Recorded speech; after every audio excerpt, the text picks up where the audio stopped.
আমাদের সংবিধান আমাদের নাগরিকদের এই 53 বছরে কতটুকু নিরাপত্তা দিতে পেরেছে? বাংলাদেশের নাগরিক এই সংবিধানকে কতটুকু আপন করতে পেরেছে, কতটুকু নিজের বলে ভাবতে পেরেছে? আজকে আমাদের আলোচনায় একটি প্রশ্ন উঠে এসছে যে বাংলাদেশের মানুষ নিজেদেরকে নাগরিক হিসেবে তৈরি করে উঠতে পারেনি, বা আমরা নিজেদেরকে বাংলাদেশের নাগরিক বলতে যা বোঝায় সেটা বাংলাদেশে তৈরি হয়নি। কেন তৈরি হয়নি? হয়নি এ কারণেই যে এই দেশের মানুষ ভোট দিয়েছে বটে, কিন্তু যারা ক্ষমতায় গেছে, যে কোনো দলের কথাই আমি বলবো, যারা ক্ষমতায় গেছে তারা বিষয়টিকে এমন ভাবে কুক্ষিগত করেছে, তারা সকল সুযোগ সুবিধা সকল কিছুকে তারা এত মানে ক্ষুদ্র গোষ্ঠীর মধ্যে সীমাবদ্ধ করেছে যে বাকি যারা সাধারণ মানুষ তারা আর নিজেকে এই রাষ্ট্রের অংশ বলে ভেবে উঠতে পারে নাই। সেই কারণেই বাংলাদেশের কোনো পরিবর্তনে, বাংলাদেশের কোনো সিদ্ধান্তে, বাংলাদেশের রাষ্ট্রের কোনো বিষয়ে তারা নিজেদেরকে আর সম্পৃক্ত করতে পারে নাই। আমি নিজের ফিলিং এর কথাই বলতে পারি, গত 17 বছরে আমি দেশটাকে নিজের বলে ভাবতে পারি নাই। আমার কাছে নিজেকে দ্বিতীয় শ্রেণীর নাগরিক মনে হয়েছে। এবং খুবই ইন্টারেস্টিং, আমি খুঁজে খুঁজে বের করেছি ইন্টারন্যাশনাল র্যাঙ্কিং গুলোতে কোন কোন জায়গায় বাংলাদেশ আরো পিছিয়ে গেল। মত প্রকাশের স্বাধীনতায় পিছিয়ে যাচ্ছে, গণতন্ত্রের সূচকে পিছিয়ে যাচ্ছে, দুর্নীতির সূচকে পিছিয়ে যাচ্ছে। এই খবরগুলো না আমাকে এক ধরনের স্বস্তি দিয়েছে। কেন? কারণ আমি রাষ্ট্রটাকে আপন ভাবতে পারি নাই। আমি নিজেকে রাষ্ট্রের নাগরিক হিসেবে রাষ্ট্রের প্রতি আমার যে দায়িত্ব এবং আমার যে হিস্সা, তার দুটোর কোনোটাই আসলে আমি বুঝে পাই নাই। সেই কারণেই আমার মনে হয় যেই সংশোধনগুলো আমি দেখছিলাম, আমি একটা একটা করে সংশোধন দেখছিলাম, প্রথম সংশোধনী, দ্বিতীয় সংশোধনী, তৃতীয় সংশোধনী, প্রতিটি সংশোধনী আপনারা যদি দেখেন, 17টা হয়েছে এই পর্যন্ত সংবিধানের সংশোধন। প্রত্যেকটা যখন যেই সরকারে এসছে তার সুবিধা অনুযায়ী, তার ইচ্ছা অনুযায়ী, তার ক্ষমতাকে সুসংহত করবার জন্য যা যা করা দরকার এই সংবিধানকে ব্যবহার করে তাই করা হয়েছে। সেই কারণে সংবিধানটা না 17 কোটি মানুষের সংবিধান কোনোদিনও হয়ে উঠতে পারে নাই। এবং মানুষ, এই দেশের মানুষ কখনো নিজেকে নাগরিক হিসেবে গণ্য করে যে ভোটটা যে দেব, আমি আমার রাষ্ট্রের কল্যাণ চিন্তা করে, আমার দেশের ভালো চিন্তা করে, আমি একজন শিক্ষিত, আমি একজন বিজ্ঞ, আমি একজন সত্যিকার অর্থে যিনি রাজনীতিটা বোঝেন এবং করেন তাকে ভোট দেব, এটা কখনো সে ভাবে নাই।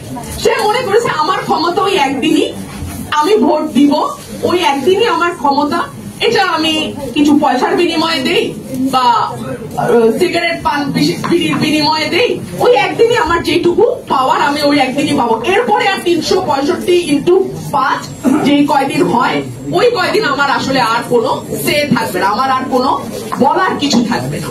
সেই কারণেই বাংলাদেশটা আজকে এই অবস্থায় এসে দাঁড়িয়েছে। বিলাতে কিন্তু কোনো সংবিধান নাই, সংবিধান নাই বলতে কোনো লিখিত সংবিধান নাই, কিন্তু সেখানে কি চমৎকার নির্বাচন হচ্ছে না? সেখানে কি চমৎকার গণতন্ত্র নেই? সেখানে কি চমৎকার মত প্রকাশের স্বাধীনতা নেই? আছে। আছে এ কারণেই যে সেখানে দীর্ঘদিনের চর্চায় আমাদের যেই পলিটিক্যাল সংস্কৃতি, রাজনৈতিক যে সংস্কৃতি আমরা তৈরি করেছি, সেই ধরনের কোন সংস্কৃতি সেখানে গড়ে উঠে নাই। আমাদের 27 থেকে 44 মৌলিক যে অধিকারগুলো, মৌলিক অধিকারগুলোর 27 থেকে 44 অনুচ্ছেদ যদি আপনারা দেখেন, আপনারা দেখবেন সেখানে মত প্রকাশের স্বাধীনতার কথা বলা আছে, কিন্তু যদি ইত্যাদি ইত্যাদি নিয়ে। সেখানে সমাবেশের স্বাধীনতার কথা বলা আছে, যদি কিন্তু ইত্যাদি দিয়ে। অন দি আদার হ্যান্ড, আপনি যদি চায়নার কনস্টিটিউশনটা দেখেন, দেখবেন যে সেখানে কিংবা সোভিয়েত ইউনিয়ন যখন ছিল তখনকার সংবিধানে সেখানে কোনো যদি কিন্তু ব্যাপার নাই, পুরোপুরি মত প্রকাশের স্বাধীনতা 100%। কিন্তু সেখানে কি আসলে আমাদের যে বেটার অবস্থা চায়নাতে? নট এট অল, আমরা জানি। সুতরাং কি আপনি লিখলেন তার চেয়ে অনেক বেশি গুরুত্বপূর্ণ কি আপনি করছেন, আসলে বাস্তবে আপনি কি করছেন। আইনের শাসনের কথা আমরা সকলেই বলি, আইন সকলের জন্য সমান, এই কথাটি আপ্তবাক্যের মতো আমরা সকলেই বলি, কিন্তু প্র্যাকটিক্যাল ফিল্ডে প্রয়োগের ক্ষেত্রে কতটুকু সেটা মানা হয়।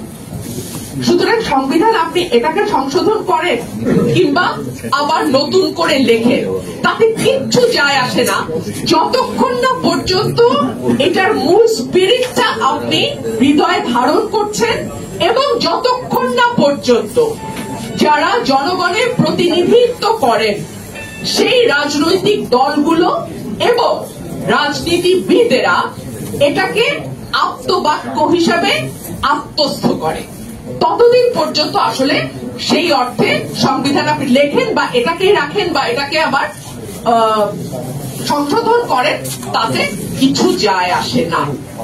আরেকটি বিষয়, কয়েকটি ক্ষেত্রে তো আসলে সংবিধান সংশোধনে জোর দেওয়া হয়েছে, তার একটি গুরুত্বপূর্ণ দিক হচ্ছে প্রধানমন্ত্রী এবং রাষ্ট্রপতি ক্ষমতার ভারসাম্য।